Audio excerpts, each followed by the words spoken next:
Alléluia.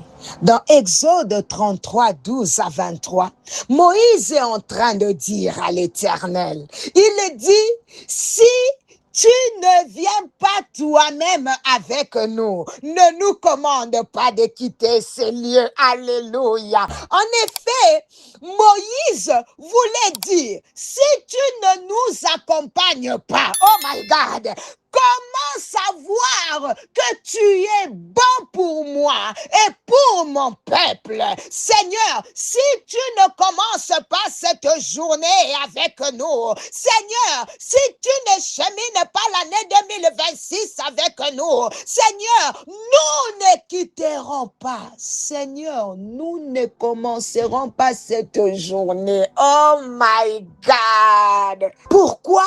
Parce que ce qui nous rend différents de tous les autres peuples de la terre, c'est que Dieu marche avec nous. Bien-aimé, ce qui te rend différent avec les membres de ta famille, ce qui te rend différent dans ta compagnie, c'est que Dieu est avec toi.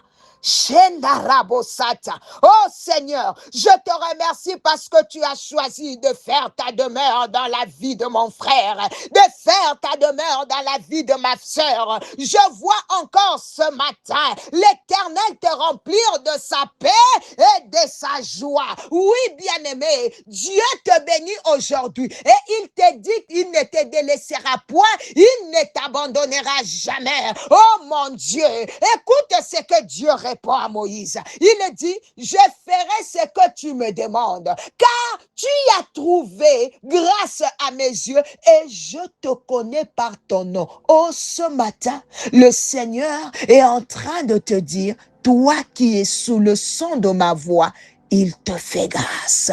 Alléluia. Je pensais que tu allais me donner 3 amens. Tu te réveilles sous la grâce de l'Éternel. Dieu te dit qu'il te connaît par ton nom. Oh mon Dieu. Alors Moïse dit à l'Éternel, fais-moi voir ta gloire. Fais-moi, bien-aimé, qu'est-ce que toi tu demandes à l'Éternel ce matin?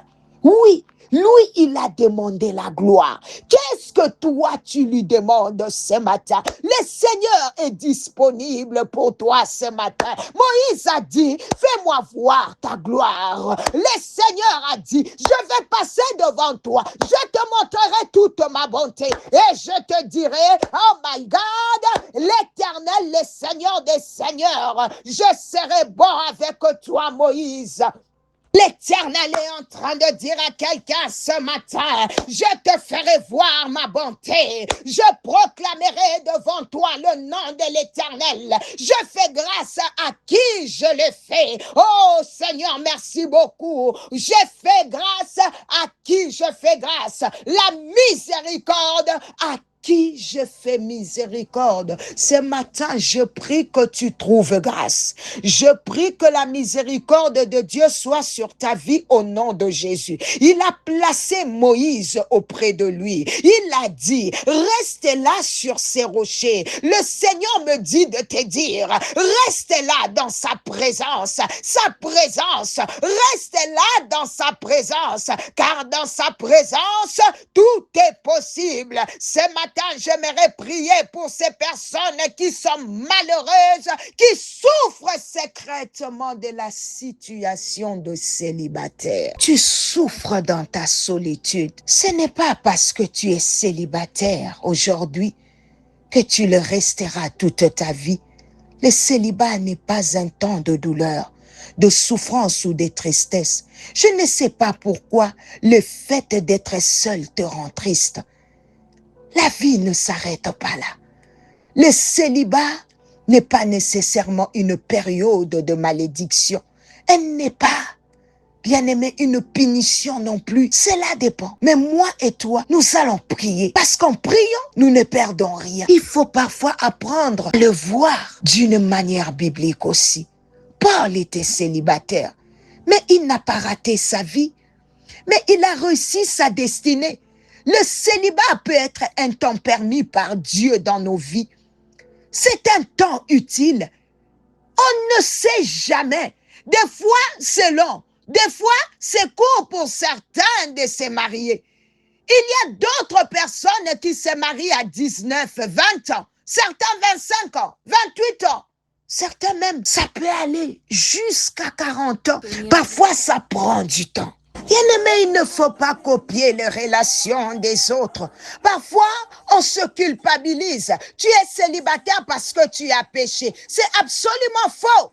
Parfois, quelqu'un peut rester célibataire jusqu'à 40 ans, jusqu'à 50 ans, sans qu'il n'ait péché. Parce que ce n'est certainement pas la saison. Alléluia. Oh, mais je prie ce matin que Dieu te fasse entrer dans ta saison au nom puissant de Jésus. Dieu veut te faire épouser. Bien-aimé, à la meilleure personne pour accomplir sa volonté.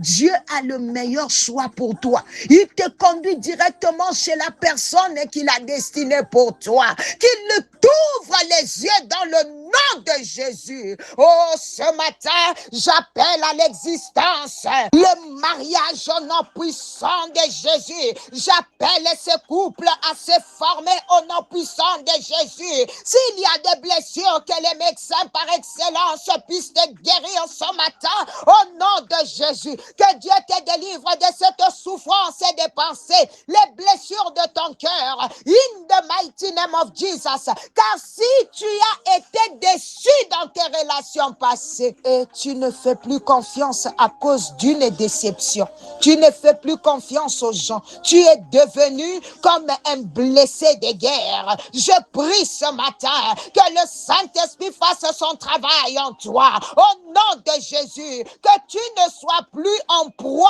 à tes relations passées. Au nom de Jésus, que le Seigneur t'aide à pardonner à tes anciens partenaires. Dis à Dieu que tu ne veux plus souffrir à des expériences au nom de Jésus que tu as vécu. Qu'il renouvelle tes pensées dans le nom puissant de Jésus. Que Dieu renouvelle ton cœur. Ne pleure plus, car Dieu a quelqu'un pour toi en préparation. Ce matin, je prie que le Seigneur, que sa grâce puisse te localiser. La grâce qu'il a accordée à Moïse de voir sa gloire. Que tu puisses voir sa gloire en cette période de célibat. Au nom de Jésus, que Dieu t'accorde sa grâce. Que la miséricorde de l'Éternel soit sur ta vie. Au nom de Jésus, que Dieu te fasse entrer dans ta saison. Laisse-moi t'annoncer que tu es dans les calendriers de Dieu. Je prie que Dieu te dirige vers la bonne personne, au bon endroit, au bon moment, avec la bonne personne au nom de Jésus. Bien-aimé, refuse de t'inquiéter. Je prie pour cette personne qui est sous le son de ma voix. Toi qui as donné à Adam, là où mon Dieu est mon roi, dans la personne de Ève, une aide qui nous correspond. Mon Dieu est mon roi, façonne le cœur de son futur époux, de sa future épouse, dans le nom de Jésus. Bien-aimé, le célibat n'est pas une condamnation. Le célibat n'est pas une honte. Le célibat n'est pas une preuve que Dieu t'a oublié. Ce n'est pas parce que tu es seul aujourd'hui que tu seras seul toute ta vie. Il y a des saisons dans la vie et chaque saison a son enseignement, sa préparation et son but. Sors de ton lieu secret. Et vous savez, parfois le danger n'est pas le célibat lui-même, mais c'est que la solitude peut produire dans le cœur d'une personne. Car une solitude mal gérée peut pousser quelqu'un à prendre de mauvaises décisions. Il y a des personnes qui ne choisissent pas par amour, elles choisissent par peur, par pression de la famille ou la pression des paroles des autres te pousse dans une relation qui n'est pas la volonté de Dieu. Ne te précipite pas, simplement parce que quelqu'un d'autre s'est marié avant toi. Ne regarde pas la saison des autres pour mépriser ta propre saison. N'ignore pas les avertissements. Être avec la mauvaise personne peut créer une solitude plus profonde que le fait d'être seul. Il vaut mieux attendre dans la paix de Dieu que courir dans une relation qui détruira ta paix. Ce matin, je prie que Dieu prépare ton futur époux, que Dieu prépare ta future épouse, qu'il façonne le cœur, qu'il développe la maturité, la sagesse et le discernement. Et pendant que tu attends, refuse l'inquiétude, refuse la comparaison, refuse la pression. Marche avec Dieu, car ce que Dieu prépare pour toi ne sera pas seulement une relation, ça sera une alliance qui glorifiera son nom. C'était bien Maman Nathalie Lukula, que Dieu bénisse ton week-end. In Jesus' mighty name. À lundi par sa grâce. Bye bye.